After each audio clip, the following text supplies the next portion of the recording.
Sergio Lobera യുഗം വന്നതിനു ശേഷം ഒഡീഷ എഫ്സിയിൽ അടിമുടി മാറ്റങ്ങളാണ് സംഭവിച്ചത്.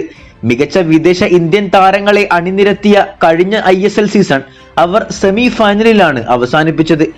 ഇത്തവണ ലൊബേറയുടെ കീഴിൽ തന്നെ കപ്പടിക്കാൻ തന്നെ ഒരുങ്ങി കുറച്ചുകൂടി അഴിച്ചുപണി നടത്തി ഡബിൾ സ്ട്രോങ് ആയി ടീമായി മാറിയിരിക്കുകയാണ് ഒഡീഷ.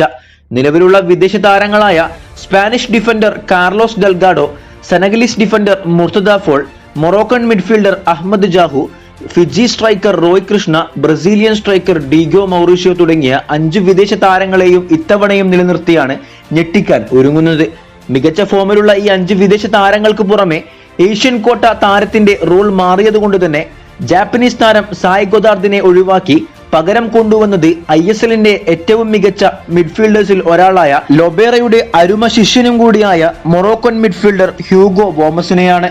അങ്ങനെ എല്ലാ പൊസിഷനുകളിലും ഒന്നിനൊന്ന് മികച്ച താരങ്ങളാൽ താരനിബിഡമായ ഒഡീഷ FC വരുന്ന ISL സീസണിൽ ഞെട്ടിക്കാനുള്ള ഒരുക്കത്തിലാണ്.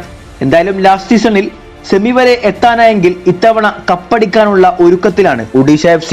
വീഡിയോയുടെ അവസാനിക്കുന്നു. കൂടുതൽ കേരള ബ്ലാസ്റ്റേഴ്സ് ISL വാർത്തകളുമായി അടുത്ത വീഡിയോയിൽ കാണാം.